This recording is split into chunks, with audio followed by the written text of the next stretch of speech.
Good morning students. आज का हमारा टॉपिक है हाउ ट्रेड्स आर ट्रांसमिटेड। के ट्रेड्स जो होते हैं वो किस तरीके से ट्रांसमिटेड होते हैं from one generation to next generation. देखिए, जितने भी ऑर्गेनिज्म होते हैं, चाहे वो प्लांट हो चाहे एनिमल हो, उनके जो कैरेक्टर्स होते हैं उनके लिए जीन्स जो होते हैं वो रिस्पॉन्सिबल होते हैं। उनके लिए कौन रिस्पॉन्सिबल होता है? जीन्स जो होते हैं रिस्पॉन्सिबल होते हैं। अब जो कैरेक्टर्स पेरेंट से किस में जाते हैं? ऑफस्प्रिंग में जाते हैं। वो थ्रू जीन्स ही क्या करते हैं? एक जनरेशन से दूसरी जनरेशन में पास ऑन होते हैं। क्लियर है? जो पेरेंट्स के जीन्स होते हैं वही क्या करते हैं? ऑफस्प्रिंग को मिलते हैं। क्लियर है? कैसे मिलते हैं वो मैं आपको समझा देता हूँ। देखिए, मान लीजिए आप पर्टिकुलर किसी एक ट्रेड के बारे में बात कर रहे हैं, मान लीजिए हाइट के बारे में बात कर रहे हैं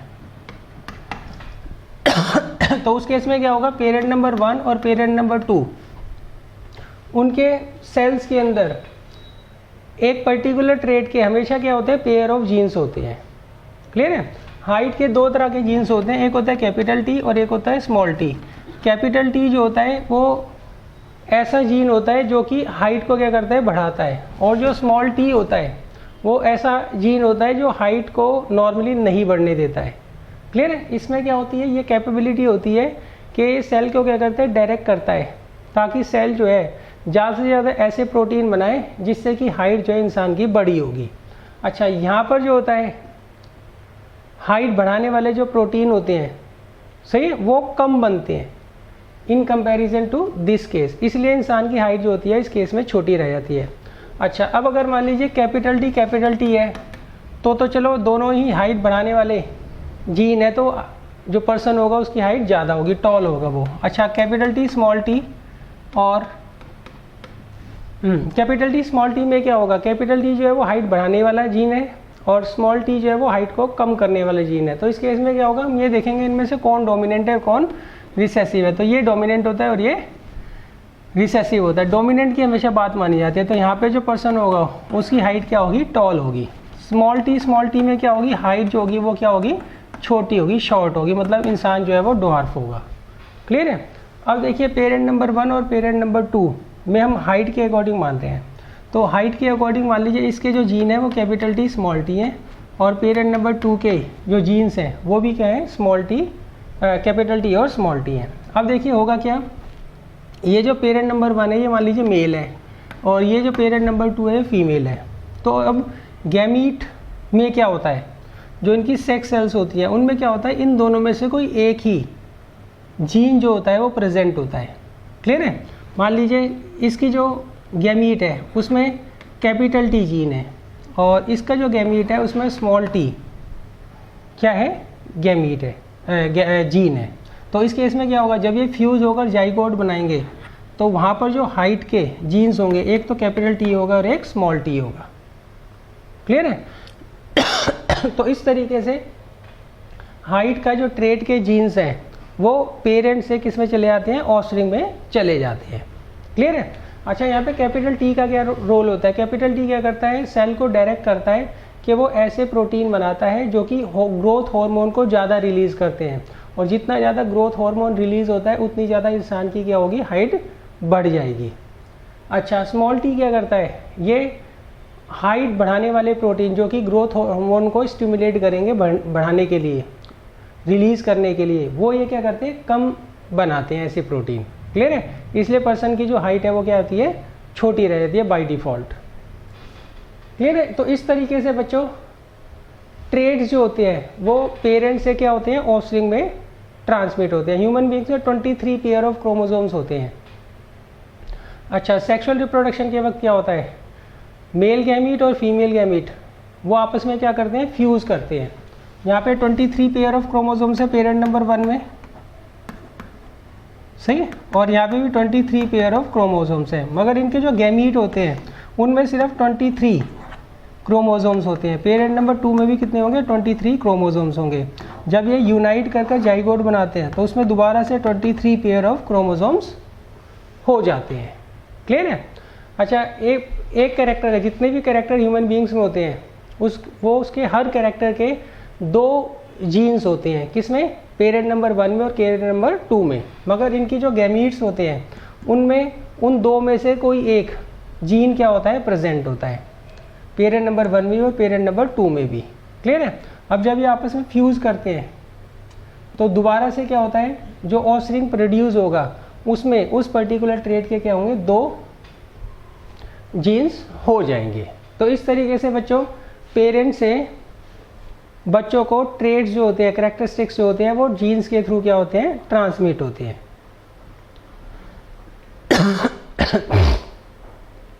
अच्छा, अब देखिए इसके बाद आता है question, how do genes control the traits, के जो जीन्स होते हैं वो ट्रेड्स को किस तरीके से कंट्रोल करते हैं। तो देखिए सबसे पहले आप जीन के बारे में जान लीजिए। जीन जो होता है, a gene is the section of DNA. ये क्या होता है, देखिए जितने भी क्रोमोसोम्स होते हैं हमारी सेल्स के न्यूक्लियस के अंदर, वो किसके बने होते हैं, डीएनए के बने होते हैं। और जीन जो होता है, इस डीएनए का क्या होता है, एक पर्टिकुलर छोटा सा क्या होता है, सेक्शन होता है, और इसमें कोडिंग होती है। इसमें क्या होती है, कोडिंग होती है। और वो कोडिंग क्या किसके लिए होती है, वो होती है formation of particular type of proteins. Clear है। तो सबसे पहले देखिए जीन्स जो होते हैं ये क्रोमोसोम्स के ऊपर डीएनए का क्या होता है, एक छोटा सा सेक्शन होता है, और इसके अंदर क्या होती है, कोडिंग होती है। सही है। और ये कोडिंग किसकी फॉर्मेशन के लिए होती है, ये प्रोटीन की फॉर्मेशन के लिए होती है। और वो प्रोटीन क्या करते हैं, वो एक पर्टिकुलर कैरेक्टर को क्या करते हैं, एक तरीके से बढ़ाते हैं। एक पर्टिकुलर जो कैरेक्टर होता है उसको क्या करते हैं, उभारने में क्या करते हैं, मदद करते हैं। जैसे मान लीजिए हाइट है कोई, तो उस केस में क्या होगा, जो जीन होगा वो क्या करेगा, ऐसे प्रोटीन बनाएगा सेल्स के अंदर जो कि ग्रोथ हार्मोन को क्या करेंगे, ज़्यादा से ज़्यादा रिलीज़ करेंगे। जितने ज़्यादा ग्रोथ हार्मोन रिलीज होंगे उतनी ज़्यादा क्या होगी, पर्सन की हाइट क्या होगी, ज़्यादा होगी। क्लियर है। तो ये आगे समझ। सबसे पहले देखिए जीन का मतलब क्या होता है, जीन क्या होता है, क्रोमोसोम्स के ऊपर छोटा सा सेक्शन होता है डीएनए का, जिसके अंदर क्या होती है, कोडिंग होती है। और वो कोडिंग किसके लिए होती है, for the formation of particular type of protein. और वो प्रोटीन क्या करता है, पर्टिकुलर टाइप ऑफ फंक्शन करता है, और वो किसी एक पर्टिकुलर टाइप ऑफ कैरेक्टर को क्या करता है, एनहांस करने में पर्सन की या ऑर्गेनिज्म की बॉडी के अंदर क्या करता है, हेल्प करता है। तो क्लियर है। तो इसका मतलब जीन्स का क्या काम होता है, वो पर्टिकुलर टाइप के कैरेक्टर्स के प्रोटीन्स को क्या करता है, डेवलप करता है हमारे सेल्स के अंदर। क्लियर है।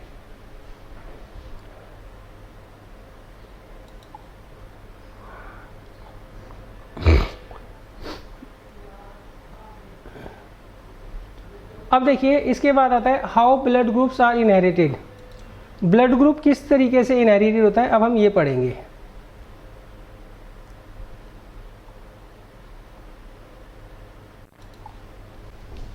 देखिए ह्यूमन बीइंग्स के अंदर 4 तरह के ब्लड ग्रुप होते हैं। एक होता है ब्लड ग्रुप ए, एक होता है बी, एक होता है ए बी, और एक होता है ओ।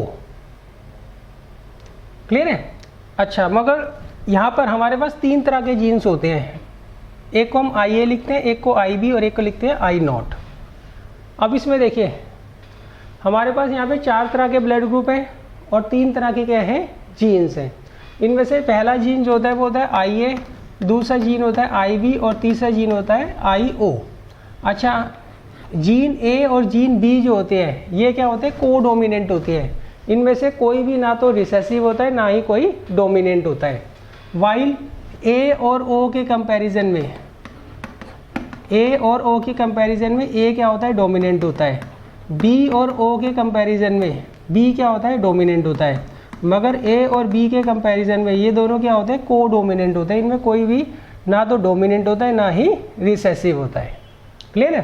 तो देखिए ब्लड ग्रुप 4 तरह का होता है और इसमें 3 तरह के जीन्स होते हैं, एक आई ए, एक आई बी और एक आई ओ। अब अगर मान लीजिए, अच्छा मगर इसमें एक बात ध्यान रखिएगा, इसमें ब्लड ग्रुप के एक पर्सन के अंदर क्या होंगे, कोई 2 ही जीन्स होते हैं। टोटल 3 तरह के जीन्स होते हैं, मगर ब्लड ग्रुप का जो जीन होंगे वो 2 ही होंगे, पेयर में ही होंगे हमेशा। मतलब या तो ऐसे होगा आई ए आई बी, सही है, किसी पर्सन के अंदर जो ब्लड ग्रुप के जीन्स होंगे आई ए आई ओ, या फिर आई बी आई ओ। क्लियर है। आई ओ, सही है, आई ए और आई बी। होते तो 3 तरह के जीन्स हैं, मगर ब्लड ग्रुप का जो पेयर ऑफ जीन्स होगा ब्लड ग्रुप का होगा पेयर ऑफ जीन्स ही, मतलब एक उसके कैरेक्टर के हमने पढ़े थे ना, 2 ही जीन्स होते हैं, तो यहाँ पे भी 2 ही जीन्स होंगे, मगर होते टोटल कितने हैं, 3 तरह के जीन्स होते हैं, एक IA, एक IB और एक IO। देखिए ऐसा भी हो सकता है एक जीन A हो एक B हो, ये भी हो सकता है एक A हो एक O हो, ये भी हो सकता है दोनों B हो, ये भी हो सकता है दोनों A हो, ये भी हो सकता है एक B और एक O हो, ये भी हो सकता है दोनों O हो। यहाँ पर जो इस केस में ब्लड ग्रुप क्या होगा इंसान का, वो होगा AB, इस केस में A होगा, इस केस में क्या होगा बच्चों B, इस केस में क्या होगा A, इस केस में क्या होगा B और इस केस में क्या होगा O। क्लियर है? यहाँ पे A और B क्या है, कोडोमिनेंट है। A और O में A डोमिनेंट होता है और O रिसेसिव होता है।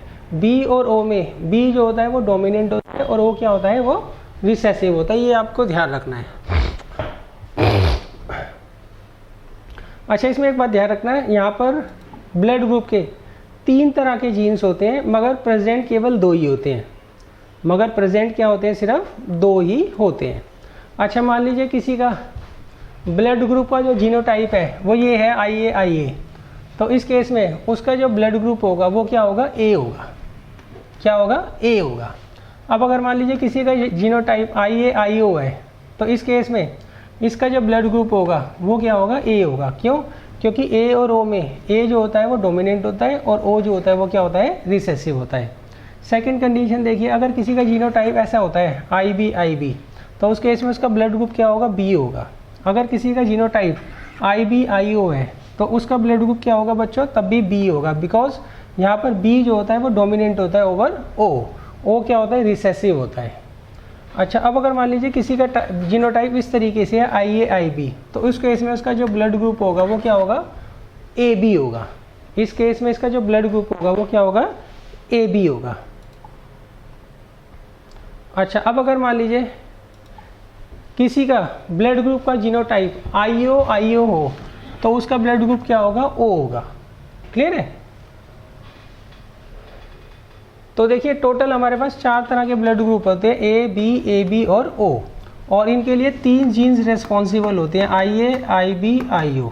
मगर एक पर्सन के अंदर जो उसके ब्लड ग्रुप का जीनोटाइप होगा उसमें केवल 2 ही जीन्स होंगे, इन तीनों में से कोई 2। उसके अकॉर्डिंग ही क्या होता है, उसका ब्लड ग्रुप हम डिटरमाइन कर पाते हैं। अब देखिए, अब यहाँ पे एक क्वेश्चन दे रखा है, a man having a blood group A Mary's a women having blood group O। सही है? They have a child, what will be the blood group of the child. तो अब आपको बताना है इनका जो बच्चा होगा उसका ब्लड ग्रुप क्या होगा। तो देखिए केस 1, यहाँ पर जो ब्लड ग्रुप दे रखा है किसका, मैन का, वो A दे रखा है। तो A के केस में ये हो सकता है दोनों ही उसके A जीन्स हो। क्लियर है? तो और दूसरे केस में हो सकता है उसका एक जीन तो A हो और एक जीन O हो। क्लियर है बच्चों? अच्छा, अब देखिए ये तो मेल हो गया, सही है, और फीमेल उसका ब्लड ग्रुप क्या है, O है, तो उसमें तो एक ही पॉसिबिलिटी है, ये, इसकी कोई दूसरी पॉसिबिलिटी नहीं हो सकती है। क्लियर है? देखिए इन्होंने कहा है आपको जो मैन दे रखा है उसका ब्लड ग्रुप A है। ब्लड ग्रुप A किस केस में हो सकता है, अगर दोनों जीन्स A हो या एक जीन A और एक जीन O हो। क्लियर है? अच्छा, जो मदर है उसका ब्लड ग्रुप O है, तो इसका मतलब इसके दोनों जीन्स ही क्या होंगे, O होंगे। अब देखिए अगर ये इसके साथ जाता है तो IAIO, अगर ये इसके साथ जाता है तो IAIO, ये अगर इसके साथ जाता है IAIO, ये अगर इसके साथ जाता है तो IAIO।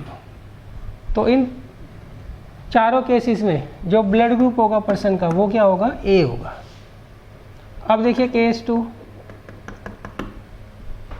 केस 2 में अगर जो मेल है, मेल मतलब फादर, सही, चलो मैं यहाँ पे ना फादर लिख देता हूँ, फादर और यहाँ पे मदर, ये ज़्यादा इजी रहेगा, फादर और मदर। तो अब देखिए यहाँ पर फादर जो है उसका ब्लड ग्रुप A है, तो उसकी कंपोजिशन में ये मान ली, और मदर का ब्लड ग्रुप क्या है, O है, तो उसकी कंपोजिशन यही होगी, मतलब जीनोटाइप। अब ये अगर इसके साथ जाता है तो ब्लड ग्रुप क्या आएगा, ए आएगा।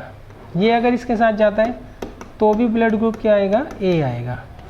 ये इसके साथ जाता है तो ब्लड ग्रुप क्या आएगा, ओ आएगा। ये अगर इसके साथ जाता है तो भी ब्लड ग्रुप क्या आएगा, ओ आएगा। क्लियर है? तो यहाँ पे तो सबके ही ब्लड ग्रुप ए होंगे। यहाँ पे बराबर बराबर चांसेस होंगे कि उसका ब्लड ग्रुप जो बच्चा है उसका ब्लड ग्रुप ए होगा या फिर ओ होगा। यहाँ पे बराबर चांसेस है और यहाँ पे 100% चांसेस है कि उसका जो ब्लड ग्रुप होगा वो ए ही होगा। क्लियर है बच्चों? तो ये क्वेश्चन है, यहाँ पर इन्होंने कहा एक मैन है उसका ब्लड ग्रुप ए है, तो उसका जो ब्लड ग्रुप है उसका जीनोटाइप ये भी हो सकता है और ये भी हो सकता है। हमें दोनों केसेस कंसीडर करने हैं। मदर जो है उसका ब्लड ग्रुप ओ है, तो उसका एक ही केस बन सकता है आईओ आईओ, और यहाँ पे भी आईओ आईओ। तो उसके बाद हमने क्या किया, हर पॉसिबिलिटी बनाकर देख ली कि पहले केस में तो सारे के सारे जो बच्चे होंगे उनका ब्लड ग्रुप ए होगा। दूसरे केस में इक्वल प्रोबेबिलिटी होगी कि बच्चे का जो ब्लड ग्रुप है वो ए भी हो सकता है और ओ भी हो सकता है।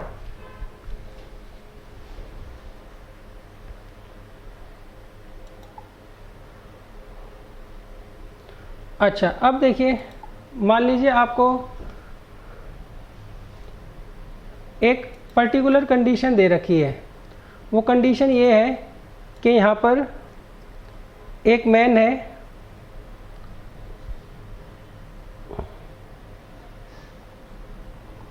उसका ब्लड ग्रुप आपको ए दे रखा है, और एक वुमेन है उसका ब्लड ग्रुप बी दे रखा है। सही? और दोनों के दोनों क्या हैं, हिट्रोजाइगस है। देखिए, होमोजाइगस और हिट्रोजाइगस क्या होता है। मान लीजिए आपको दोनों जीन्स सेम दे रखे हैं तो ये तो होमोजाइगस होगा। अगर दोनों जीन्स अलग दे रखे हैं तो वो क्या होता है, हिट्रोजाइगस होता है। क्लियर है? ये होमोजाइगस हो गया और ये हिट्रोजाइगस हो गया। क्लियर है? अब देखिए, मैं एक क्वेश्चन ले रहा हूँ। यहाँ पर हम कंसीडर कर रहे हैं कि एक मैन है वो किसी दूसरी वुमेन के साथ क्या करता है, मैरिज करता है। सही? अब उनके जो बच्चे होंगे उनका ब्लड ग्रुप हमें क्या करना है, फाइंड आउट करना है। अच्छा, मैन जो है वो हिट्रोजाइगस ए है। मैन जो है वो क्या है, हिट्रोजाइगस ए है। हिट्रोजाइगस मतलब उसका ब्लड ग्रुप तो ए है मगर उसके दोनों जीन्स क्या होंगे, अलग होंगे। तो ये पॉसिबिलिटी हो सकती है उसके जीनोटाइप की। क्लियर है? और वुमेन जो है उसका जो ब्लड ग्रुप है वो दे रखा है बी, और ये भी हिट्रोजाइगस है। हिट्रोजाइगस मतलब दोनों के दोनों जीन्स क्या होंगे, अलग होंगे। अच्छा देखिए, ए कब हो सकता है, जब ये जीनोटाइप हो तब भी ब्लड ग्रुप ए होगा, ये अगर जीनोटाइप हो तब भी ब्लड ग्रुप ए होगा, मगर ये होमोजाइगस है और ये हिट्रोजाइगस है। अच्छा, बी कब हो सकता है, इस केस में बी होगा और इस केस में भी बी होगा। सही? इन दोनों जीनोटाइप के केस में बी होगा, मगर ये होमोजाइगस है और ये हिट्रोजाइगस है। तो यहाँ पे इन्होंने कहा है एक मैन है वो हिट्रोजाइगस ए है और एक वुमेन है वो हिट्रोजाइगस बी है। दोनों शादी करते हैं और इनके जो बच्चे होंगे उनका जो है हमें ब्लड ग्रुप की प्रोबेबिलिटी बतानी है क्या होगी। क्लियर है? अब देखिए, गैमीट्स में जो मैन होगा वो इनमें से कोई एक ही क्या करता है, डोनेट करता है। तो अब अगर मान लीजिए ये इसके साथ जाता है तो आई ए आई बी, तो यहाँ पे जो ब्लड ग्रुप होगा बच्चे का वो क्या होगा, ए बी होगा। और ये अगर इसके साथ जाता है तो बच्चे का ब्लड ग्रुप क्या होगा, ए होगा। अगर ये इसके साथ जाता है तो बच्चे का ब्लड ग्रुप क्या होगा, बी होगा। और अगर ये इसके साथ जाता है तो इस केस में बच्चे का ब्लड ग्रुप क्या होगा, ओ होगा। तो देखिए, ये एक पर्टिकुलर या स्पेशल कंडीशन है जिसमें जो बच्चा होगा उसके इक्वल चांसेस होंगे कि उसका ब्लड ग्रुप कुछ भी हो सकता है। यहाँ पे 25% चांसेस है कि उसका ब्लड ग्रुप ए बी होगा, 25% चांसेस है कि उसका ब्लड ग्रुप ए होगा, 25% चांसेस है कि उसका ब्लड ग्रुप बी होगा और 25% चांसेस है कि उसका ब्लड ग्रुप ओ होगा। तो इस कंडीशन को आप याद कर लीजिएगा। अगर मान लीजिए एक आपको पेरेंट दे रखा है हिट्रोजाइगस ए और दूसरा पेरेंट दे रखा है हिट्रोजाइगस बी, तो उस केस में क्या होगा, उनके जो बच्चे होंगे उनका जो ब्लड ग्रुप होगा उसकी इक्वल प्रोबेबिलिटी होगी कि वो ए भी हो सकता है, बी भी हो सकता है, ए बी भी हो सकता है और ओ भी हो सकता है। क्लियर है बच्चों? तो ये आपको जो है ध्यान रखना है। एग्जाम्पल कई बार आपसे क्वेश्चन में पूछ लिया जाता है।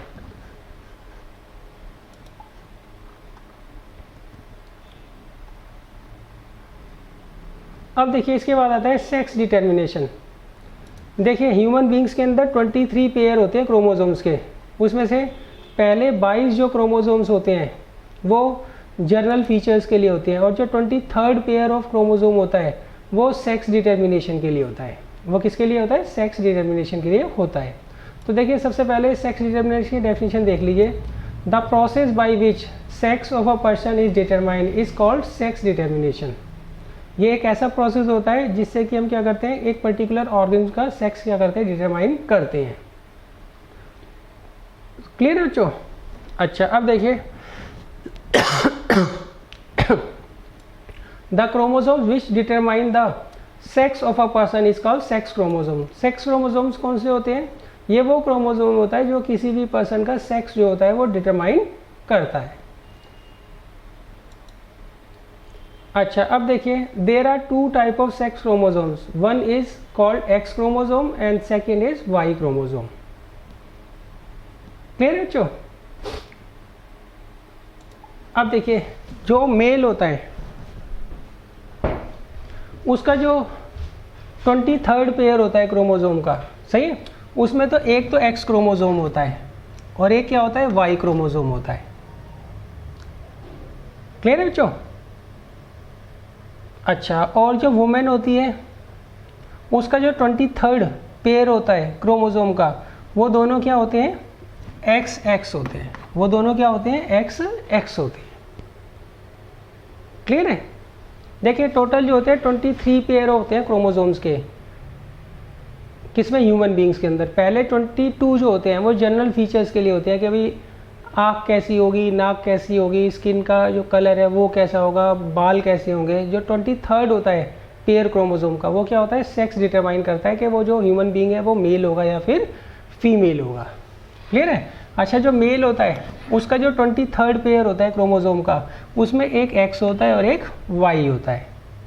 अच्छा नेक्स्ट, और जो वुमेन होती है उसका जो 23rd पेयर होता है क्रोमोसोम का, वो दोनों ही क्या होते हैं, एक्स होते हैं। वो दोनों ही क्या होते हैं, एक्स होते हैं। इसमें कोई भी वाई क्रोमोसोम नहीं होता है। क्लियर है? अच्छा मेल जो होता है ये हमेशा हेटेरोजाइगस होता है, और फीमेल जो होती है ये हमेशा क्या होती है, होमोजाइगस होती है। ये ध्यान रखना। क्लियर है?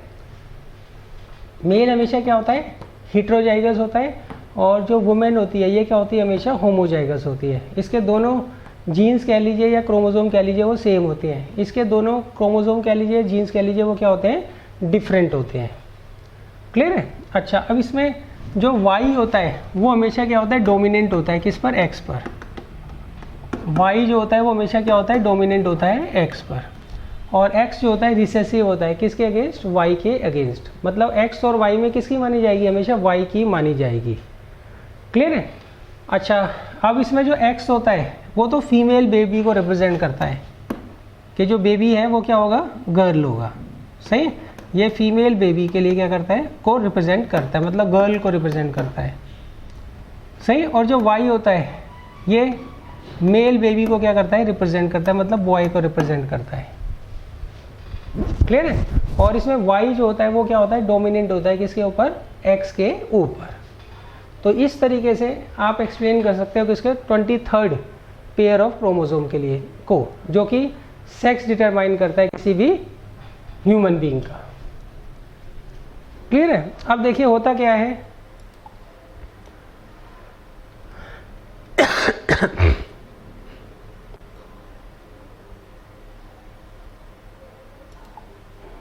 देखिए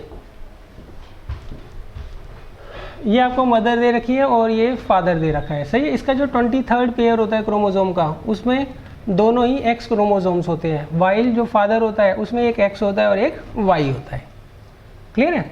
अब होगा क्या, जो गैमीट्स बनेंगे, जो एक्स बनते हैं, उसमें जितने भी एक्स बनेंगे सबके क्रोमोसोम्स क्या होंगे, एक्स होंगे। यहाँ पर 50% जो क्रोमोसोम्स 50% जो स्पर्म्स बनेंगे उनके जो क्रोमोसोम्स होंगे उसमें एक्स होगा, और 50% जो स्पर्म्स बनेंगे उसके अंदर जो क्रोमोसोम होगा वो क्या होगा, वाई होगा।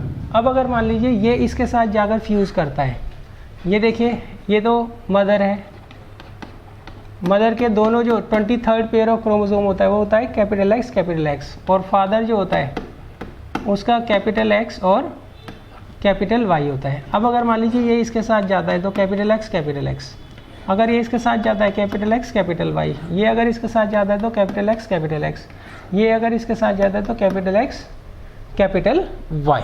क्लियर है? तो देखिए एक्स क्रोमोसोम किसको रिप्रेजेंट करता है, वो फीमेल चाइल्ड को क्या करता है, रिप्रेजेंट करता है, और जबकि वाई जो होता है वो मेल चाइल्ड को रिप्रेजेंट करता है। और यहाँ पर एक्स और वाई में कौन डोमिनेंट होता है, वाई डोमिनेंट होता है, तो इस केस में क्या होगा, बॉय होगा, और यहाँ पर गर्ल, और यहाँ पर क्या होगा, बॉय होगा। क्लियर है?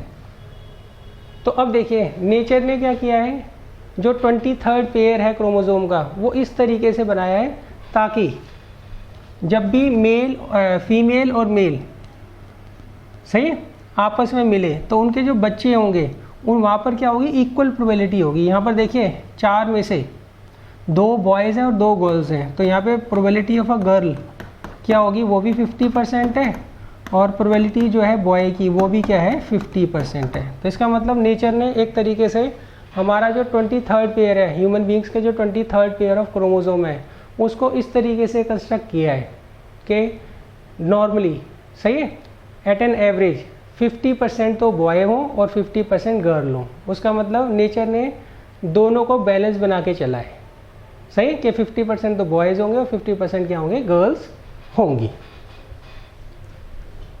क्लियर है बच्चों? तो ये क्वेश्चन भी आ जाता है, तो किस तरीके से नेचर जो है वो बैलेंस बनाकर चलती है पॉपुलेशन का, किसकी, मेल पॉपुलेशन और फीमेल पॉपुलेशन को। तो आपको ये पूरा एक्सप्लेन कर कर आना है यहाँ पर। क्लियर है? अच्छा, अब इसमें एक चीज़ और देखनी है,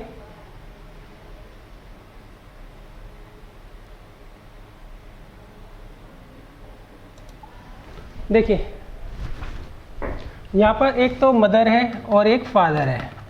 मदर के जो 23rd पेयर होता है क्रोमोसोम का वो दोनों कैपिटल एक्स होते हैं, और फादर का क्या होता है, एक कैपिटल एक्स होता है और एक कैपिटल वाई होता है। क्लियर है?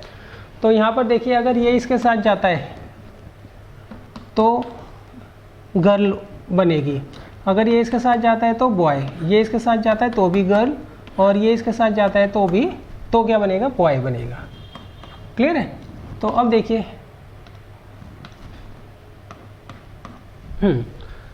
अब देखिए यहाँ पर 2 चीज़ें हैं। पहला, मदर जो होती है वो कभी भी रिस्पॉन्सिबल नहीं होती है, किसके लिए, गर्ल के लिए। सही है? अब अगर मान लीजिए कोई बच्चा होता है तो उस केस में कौन है जो वाई क्रोमोसोम डोनेट करेगा, वो कौन होता है हमेशा बच्चों, फादर होता है। क्यों? मदर के पास तो वाई क्रोमोसोम है ही नहीं। तो इसका मतलब क्या होगा, अगर फादर जो है वो वाई क्रोमोसोम डोनेट करेगा तो जो बच्चा होगा, जो बेबी होगा वो क्या होगा, बॉय होगा। सही है?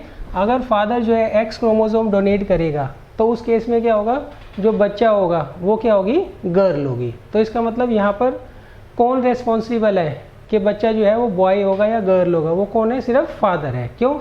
फादर के पास दोनों क्रोमोसोम्स होते हैं, एक्स भी होता है और वाई भी होता है, जबकि मदर के पास क्या होते हैं, दोनों एक्स होते हैं। तो मदर तो हर हालात में क्या करेगी, एक्स ही डोनेट करेगी, मगर फादर के पास एक्स और वाई दोनों होते हैं। अगर फादर एक्स डोनेट करता है तो गर्ल होती है, अगर फादर वाई डोनेट करता है तो बॉय होता है। तो इसका मतलब अगर कोई मेल या फीमेल चाइल्ड आता है तो उसके लिए कौन रेस्पॉन्सिबल है, उसके लिए सोलो रेस्पॉन्सिबिलिटी किसकी होती है, फादर की होती है, मदर की कभी भी नहीं होती है। सेकेंड, जो नेचर है उसने हमारा 23rd pair of chromosome human beings का इस तरीके से बनाया है ताकि एट एन एवरेज 50% जो है पॉपुलेशन उसमें बॉयज़ हो और 50% पॉपुलेशन जो है उसमें गर्ल हो। तो बच्चों ये दोनों क्वेश्चंस आपको याद रखना है कि कैसे जो है नेचर बैलेंस बनाकर चलती है फीमेल और मेल चाइल्ड की रेशो का। क्लियर है? और दूसरा, कौन रेस्पॉन्सिबल होता है मेल और फीमेल चाइल्ड के लिए, वो केवल कौन रेस्पॉन्सिबल होता है, फादर होता है। फादर अगर कैपिटल एक्स डोनेट करेगा क्रोमोसोम जीन मतलब तो गर्ल चाइल्ड होगा। सही है? अगर वो कैपिटल वाई डोनेट करता है तो क्या होगा, बॉय चाइल्ड होगा। क्लियर है?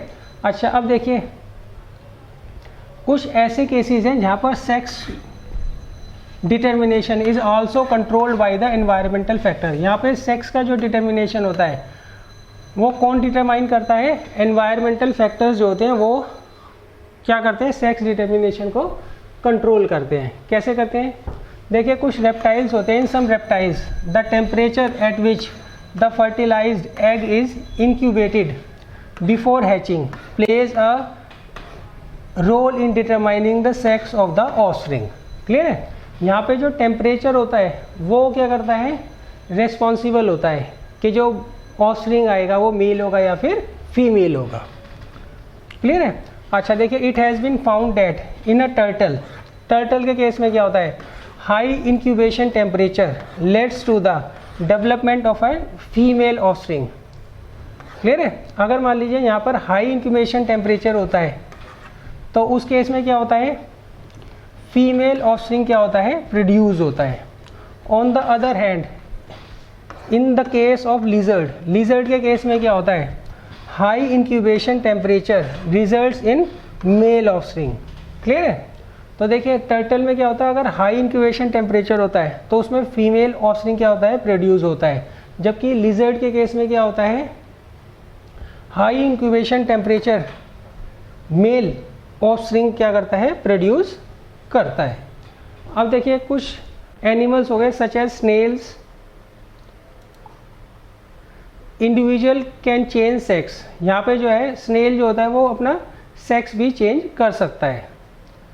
In some animals such as snails individual can change sex indicated that sex is not determined genetically. यहाँ पे सेक्स जो होता है जेनेटिकली डिटरमाइंड नहीं होता है। क्लियर है? तो बच्चों ये एक्सेप्शनल केस आपको याद रखने हैं कि कुछ ऐसे केसेस हैं जहाँ पर सेक्स का जो डिटर्मिनेशन होता है वो जीन्स के द्वारा नहीं होता है, उसको एनवायरमेंटल फैक्टर्स जो होते हैं वो क्या करते हैं, डिटरमाइन करते हैं।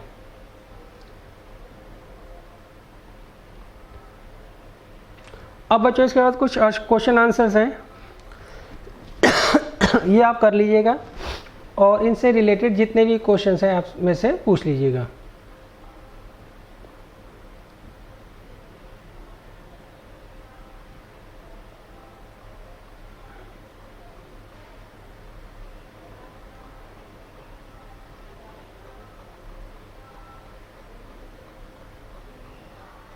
अब देखिए इसके बाद मैं आपको एक्सप्लेनेशन दे देता हूँ, जो मेंडल्स के 2 रूल्स थे उनको मैं एक्सप्लेन कर देता हूँ।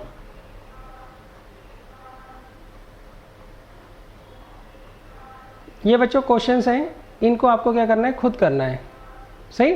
अच्छा एक्सप्लेनेशन से पहले आप ये समझ लीजिए एक्वायर्ड और इनहेरिटेड ट्रेट्स में क्या डिफरेंस होता है।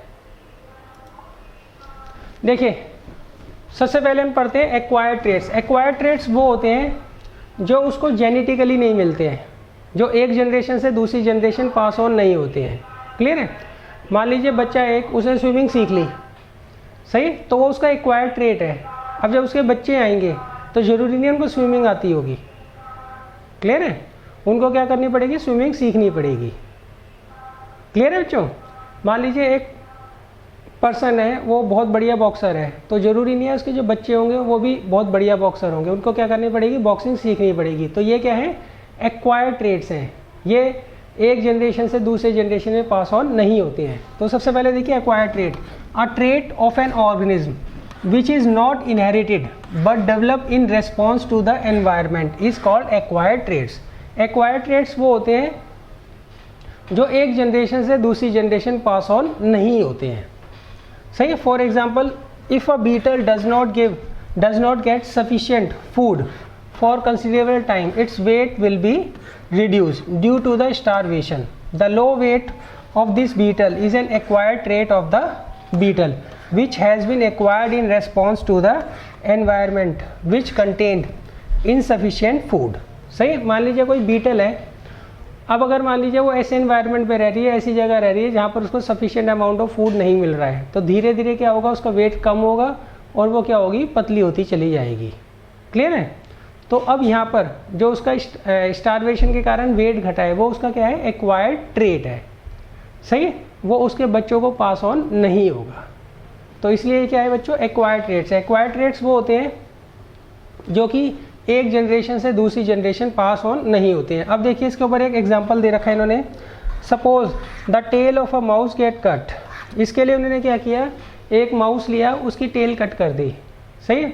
अब जब बच्चे उसके हुए तो उन्होंने देखा उन सारे जो बच्चे उसके हुए थे उनकी टेल प्रॉपर जैसे नॉर्मल चूहे होते हैं, माउस होते हैं, उनकी तरह उसकी पूंछ थी। फिर उन्होंने क्या किया, उसकी जो F1 जनरेशन थी, पहले हमने एक माउस लिया, उसकी टेल काट दी, जब उसके बच्चे हुए उनको हमने माना F1 जनरेशन। हमने देखा F1 जनरेशन के सारे जो माउस हैं उनकी टेल नॉर्मल है, वो कहीं से भी कटी हुई नहीं है। फिर हमने क्या किया, F1 जनरेशन के जितने भी माउस थे उन सब की टेल काट दी। क्लियर है? तो जब उनके बच्चे हुए, मतलब F2 जनरेशन हुई, तो हमने ये देखा उनकी भी टेल जो है वो प्रॉपर है, वो किसी भी बच्चे की टेल कटी हुई नहीं है। तो यहाँ पर जो हम टेल को काट रहे हैं वो क्या है, उसका एक्वायर्ड ट्रेट है, वो जेनेटिकली पास ऑन नहीं हो रहा है। जो जेनेटिकली पास होते हैं वो इनहेरिटेड ट्रेट्स होते हैं, और जो जेनेटिकली पास ऑन नहीं होते हैं वो एक्वायर्ड ट्रेट्स होते हैं। क्लियर है बच्चों? अच्छा देखिए, जितने भी एक्वायर्ड ट्रेट्स होते हैं, अब देखिए ये वो एक्सपेरिमेंट है जहाँ पर मैंने आपको बताया, ये हमने माइस ले लिए, सही है, इनकी हमने क्या किया, टेल काट दी। फिर इनके जो बच्चे बने, हमने ये देखा उनकी टेल एज इट इज़ पूरी है, इनकी में किसी भी टेल कटी हुई नहीं है। तो इसका मतलब ये जो हमने इसकी टेल काटी है वो क्या है, इसका एक्वायर्ड ट्रेट है, वो इनहेरिटेड ट्रेट नहीं है।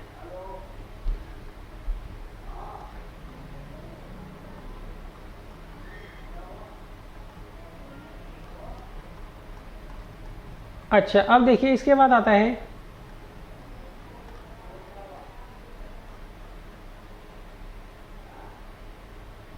Inherited traits. कौन से होते हैं बच्चों? देखिए इनहेरिटेड ट्रेट्स वो ट्रेट्स होते हैं जो पेरेंट्स से उनके ऑफस्प्रिंग को पास ऑन होते हैं, सही है। अब जैसे मान लीजिए आप किसी भी बच्चे को देखेंगे, उसकी जो नाक होती है, आँखों का कलर होता है, सही है, या दूसरे फीचर्स होते हैं, कुछ फीचर्स होते हैं उसके मदर से मिलते होते हैं, कुछ फीचर्स जो उसके पापा से मिलते होते हैं। तो ये क्या हो गए, सारे के सारे ये इनहेरिटेड ट्रेट्स हो गए, सही, जो एक जनरेशन से दूसरी जनरेशन को पास ऑन होते हैं। अच्छा एक बात ध्यान रखिएगा, इनहेरिटेड ट्रेट्स जो होते हैं ये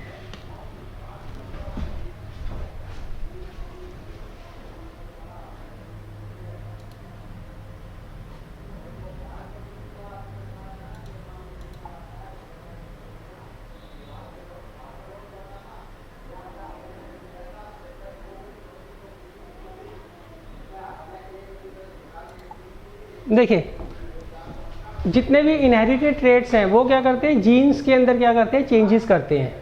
क्लियर है? जितने भी इनहेरिटेड ट्रेट्स हैं वो क्या होते हैं, जीन से एसोसिएटेड होते हैं, और जितने भी एक्वायर्ड ट्रेट्स होते हैं वो जीन से एसोसिएटेड नहीं होते। ये आपको क्या करना है, ध्यान रखना है। वो ट्रेट्स जो कि जीन से रिलेटेड हैं वो इनहेरिटेड ट्रेट्स होंगे, और जो जीन से रिलेटेड नहीं है वो क्या होंगे, एक्वायर्ड ट्रेट्स होंगे। तो ये आप मोटा मोटा डिफरेंस पढ़ लीजिएगा। अब देखिए, अब इसके बाद क्वेश्चन है, यहाँ पर हमें एक्सप्लेन करना है मेंडल्स के दोनों लॉज को। उनका जो पहला लॉ था वो था लॉ ऑफ इंडिपेंडेंट असॉर्टमेंट, और दूसरा लॉ था, पहला लॉ था लॉ ऑफ सेग्रीगेशन, दूसरा लॉ था लॉ ऑफ इंडिपेंडेंट असॉर्टमेंट। तो देखिए सबसे पहले मैं आपको इनका फर्स्ट लॉ जो है वो एक्सप्लेन कर रहा हूँ।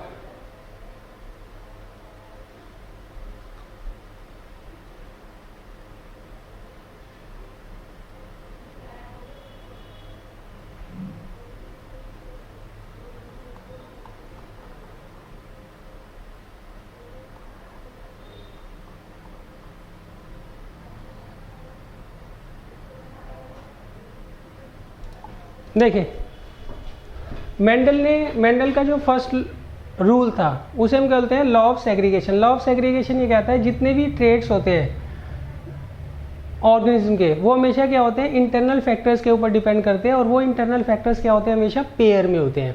और गैमीट्स में जब भी जाइगोट बनता है उससे पहले जो गैमीट होते हैं सेक्स सेल्स के अंदर, एक ट्रेट का एक ही फैक्टर क्या होता है, इंटरनल फैक्टर क्या होता है, उसके अंदर प्रेजेंट होता है। ये क्या होता है, लॉ ऑफ सेग्रीगेशन। अच्छा, लॉ ऑफ सेग्रीगेशन को शो करने के लिए मेंडल ने क्या किया था, दो तरह के पी प्लांट ले लिए थे। एक तो प्योर टॉल प्लांट ले लिया था, प्योर टॉल प्लांट, और दूसरा ले लिया था प्योर ड्वार्फ प्लांट। क्लियर है? उसको उन्होंने क्या किया, आपस में क्रॉस ब्रीड कराया।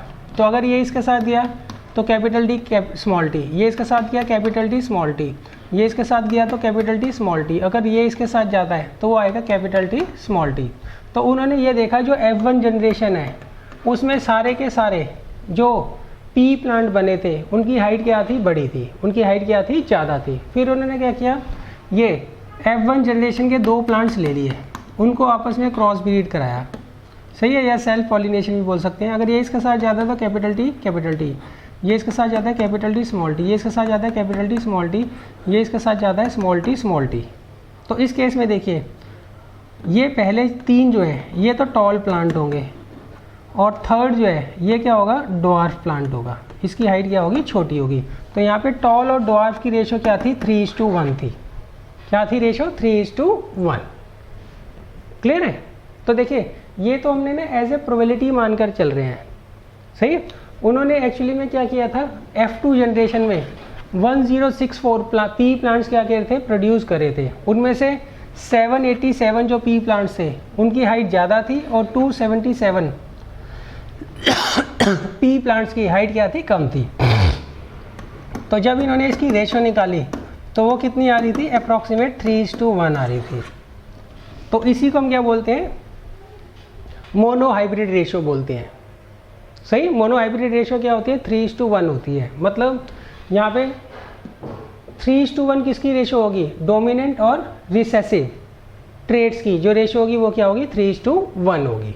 अब देखिए ये एक्सपेरिमेंट बता क्या रहा है, क्लियर है। इस एक्सपेरिमेंट के अकॉर्डिंग पहली जो जनरेशन होगी उसमें जो रिसेसिव वाला ट्रेड होता है उसको डोमिनेंट वाला क्या करता है, सप्रेस कर देता है, इसलिए वो अपने आप को एक्सप्रेस नहीं कर पाता है। मगर सेकंड जनरेशन में जैसे ही रिसेसिव ट्रेड को एक्सप्रेस करने का मौका मिलता है वो अपने आप को क्या करता है, एक्सप्रेस कर लेता है।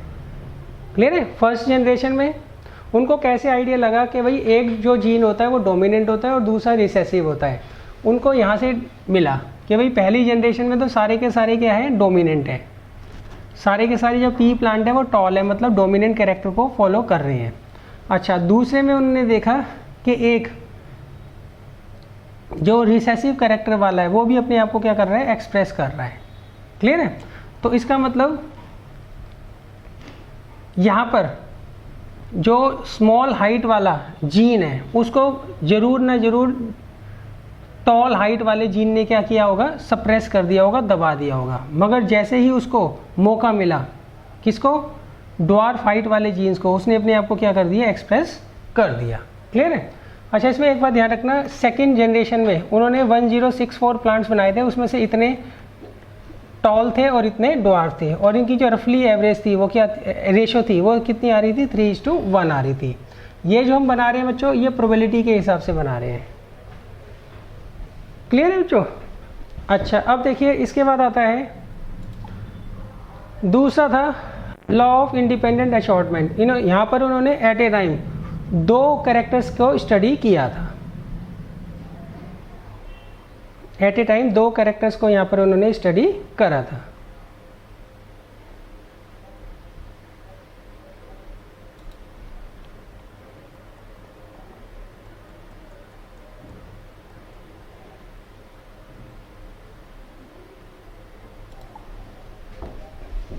तो इसे यहाँ पे हम क्या करते हैं, सेकेंड जो लॉ था वो था लॉ ऑफ इंडिपेंडेंट असॉर्टमेंट। इसलिए उन्होंने क्या किया था, पी प्लांट लिए थे, मगर यहाँ पर एट ए टाइम उन्होंने 2 कैरेक्टर्स को एक साथ स्टडी किया था, सही। उसमें से पहला जो उन्होंने पी प्लांट लिया था वो उन्होंने लिया था राउंड येलो, और दूसरा लिया था रिंकल्ड ग्रीन। अच्छा, अब देखिए राउंड और रिंकल्ड में राउंड जो होता है वो डोमिनेंट होता है। ये तो शेप हो गई कि शेप जो है सीड की वो राउंड है या फिर रिंकल्ड है, इसमें ये डोमिनेंट होता है, इसलिए इसका नाम कैपिटल आर आएगा, इसका स्मॉल आर आएगा। और येलो जो है कलर है सीड का, और ग्रीन जो है वो भी कलर है सीड का। इन दोनों में ये डोमिनेंट होता है, इसलिए कैपिटल वाई और इसे स्मॉल वाई लेंगे। क्लियर है। तो यहाँ पे इन्होंने क्या किया, पहला जो पी प्लांट लिया वो ले लिया प्योर राउंड येलो, दूसरा ले लिया प्योर रिंकल्ड ग्रीन। तो राउंड येलो ये बन जाएगा बच्चों, और रिंकल्ड ग्रीन ये बन जाएगा। क्लियर है। अच्छा, गैमीट्स में क्या होगा, जो पेरेंट नंबर 1 होगा वो एक कैरेक्टर का केवल एक ही जीन क्या करेगा, डोनेट करेगा। तो ये इसके साथ भी जा सकता है, ये इसके साथ भी जा सकता है, ये इसके साथ भी जा सकता है, ये इसके साथ भी जा सकता है। तो जो भी गैमीट बनेगा उसमें एक कैपिटल R होगा और एक कैपिटल Y होगा। तो हमने 2 बना लिए, बस 4 बनाने की ज़रूरत नहीं है, क्यों चारों सेम बन रहे इसलिए हमने 2 ही बना लिए। यहाँ पर भी देखिए, ये इसके साथ भी जा सकता है, ये इसके साथ भी जा सकता है, ये इसके साथ भी जा सकता है और ये इसके साथ भी जा सकता है। तो चारों की जो जीनोटाइप होगी वो क्या होगी, सेम होगी। अब अगर मान लीजिए ये इसके साथ जाता है तो आएगा capital R small r capital Y small y। अगर ये इसके साथ जाता है capital R small r capital Y small y। ये अगर इसके साथ जाता है capital R small r capital Y small y। ये अगर इसके साथ जाता है capital R small r capital Y small y। Clear है। तो इन सब में देखिए यहाँ पर बड़े R की मानी जाएगी, बड़ा R क्या है, राउंड, और यहाँ पे बड़े Y की मानी जाएगी वो है येलो। तो ये सब का कलर जो होगा वो क्या होगा, राउंड और येलो होगा। शेप क्या होगी, राउंड, और कलर क्या होगा, येलो। तो यहाँ पे जितने भी पी प्लांट बनेंगे सब क्या होंगे, राउंड और येलो होंगे। क्लियर है बच्चों। अच्छा, अब देखिए ये है फर्स्ट F1 जनरेशन। तो देखिए F1 जनरेशन जो है उसमें जो डोमिनेंट जीन होता है वही क्या करता है, अपने आप को एक्सप्रेस करता है। अब देखिए, अब हम F1 जनरेशन के 2 पी प्लांट्स ले लेंगे। अब हम इनको क्या करेंगे, आपस में सेल्फ पॉलिनेशन करेंगे। तो देखिए क्या होगा,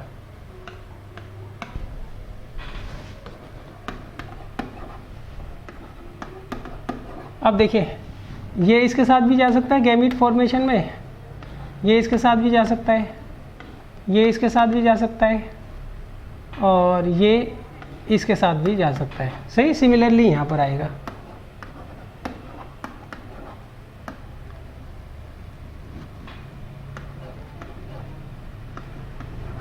क्लियर है। अब देखिए इसको तो हम क्या करते हैं, यहाँ पे लिख देते हैं ऊपर,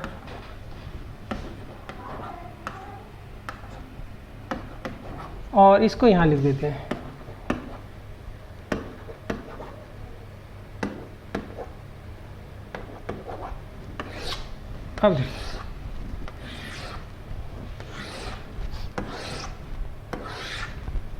अब देखिए ये इसके साथ अगर फ्यूज़ होता है तो ये बनेगा। क्लियर है बच्चों। ये इसके साथ, ये इसके साथ, ये इसके साथ,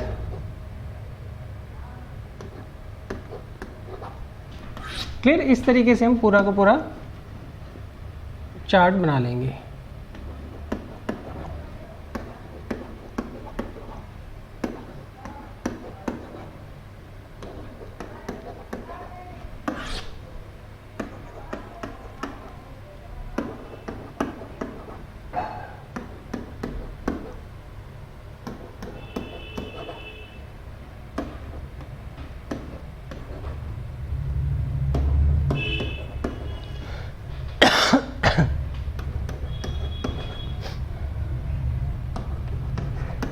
अब देखिए यहाँ पर कैपिटल R और कैपिटल Y किसको रिप्रेजेंट करते हैं, राउंड येलो को, राउंड येलो। तो राउंड येलो कितने हैं बच्चों, 1 2, ये भी राउंड येलो होगा, ये भी राउंड येलो, ये भी राउंड येलो, ये भी राउंड येलो, ये भी राउंड येलो, ये भी राउंड येलो, ये भी राउंड येलो, और नेक्स्ट ये भी राउंड येलो। तो कितने हो गए बच्चों, ये 4, हाँ 9 हो गए टोटल। क्लियर है। अब हम ले रहे हैं राउंड, और इसका रिसेसिव कौन होगा, ग्रीन। तो राउंड ग्रीन, देखिए ये राउंड ग्रीन होगा, ये भी राउंड ग्रीन होगा, और ये भी राउंड ग्रीन होगा। तो ये कितने आ गए बच्चों, 3। फिर इसका डोमिनेंट क्या होगा, wrinkled, wrinkled yellow, wrinkled yellow ये रहा बच्चों, ये भी रिंकल्ड येलो है क्योंकि ये कैपिटल वाई आ रहा है ना, और ये भी रिंकल्ड येलो है। तो ये भी आ गए 3। और नेक्स्ट है रिंकल्ड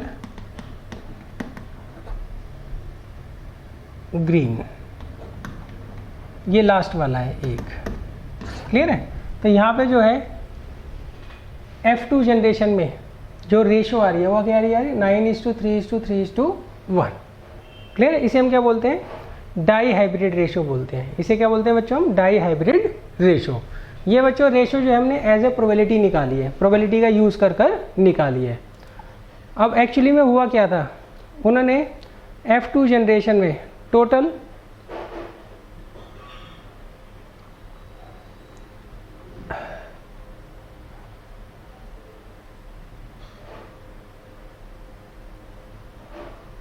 हाँ जितने भी उन्होंने F2 जनरेशन में प्लांट्स लिए थे उनमें से 315 जो थे वो तो राउंड येलो थे, 108 जो थे वो राउंड ग्रीन थे, और रिंकल्ड येलो कितने थे, 101, और रिंकल्ड ग्रीन कितने थे, 32।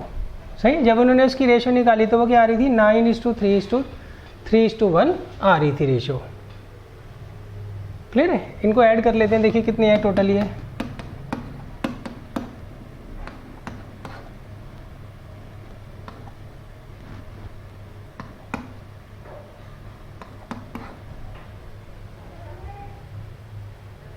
क्लियर?